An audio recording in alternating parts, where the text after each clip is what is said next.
On this episode of OMG Craft, we have a pretty quick tip for you guys whenever you are dealing with TNT and water. Here is how you can actually use TNT underwater and still break blocks, not just affect damage. So here we are inside of Minecraft, and we are going to be using some TNT today. Now, TNT and creepers both have an interesting behavior that whenever TNT is ignited underwater, it will cause damage, but it will not break any blocks. So this is true with TNT or a creeper. We can just set him on fire with flint and steel.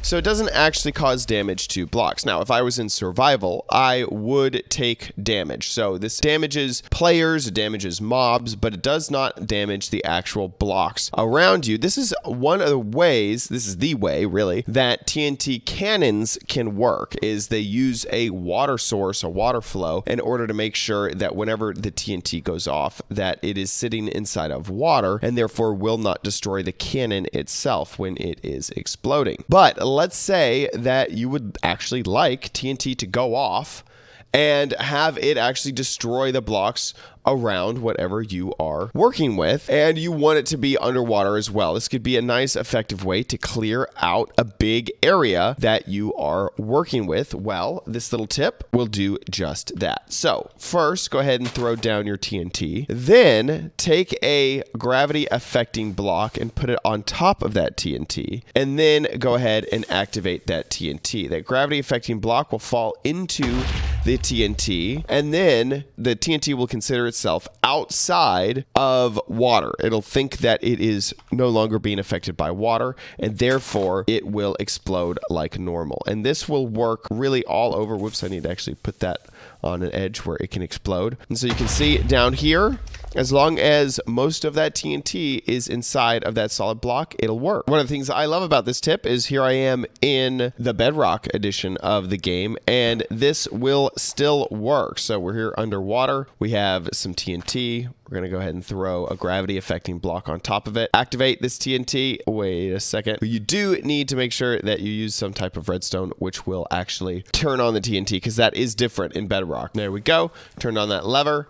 It's sitting inside of that sand, and boom, you have the same big effect. And just if you didn't believe me, if you don't believe me, you can see that TNT normally will not affect blocks unless if you are not using this technique, then this will not work. This is a really cool technique to use also on PvP servers, because a lot of players will encase their homes in water. So if you have something like this where you have water sort of in the way of creating a big explosion, even if I was to activate this TNT right now, the water will fill in that space and the TNT will not be able to explode anything. But if we use our technique of putting the gravity affecting block on top of it, then we can see that this is an effective way to get into a building that has been encased in water. I feel like this technique is super duper useful, super crazy,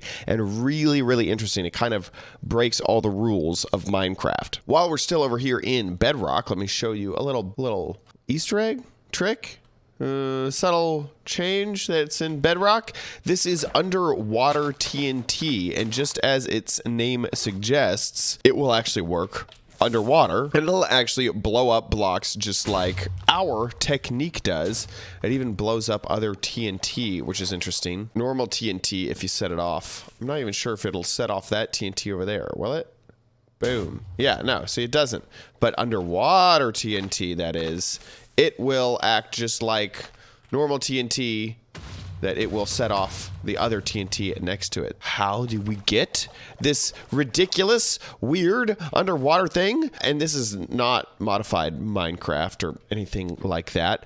You can craft this, and this is Bedrock exclusive. And the reason that this is Bedrock exclusive is that this is actually Education Edition exclusive. So if we head over here to our settings, you can see that Education Edition is switched on. And so what you need in order to pull this off is to head over to your elements and go to sodium, and if you know anything about sodium and water, it does mix. So then you just add normal TNT and sodium in a crafting table. This does need to be directly above the TNT. Can't be anywhere other than directly above it. Not sure why this is a shaped crafting recipe, but it is. And then you get underwater TNT as a result.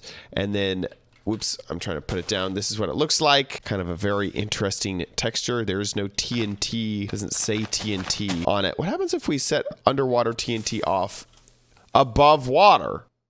Oh yeah, it's still TNT. Okay. I was thinking that maybe it wouldn't work.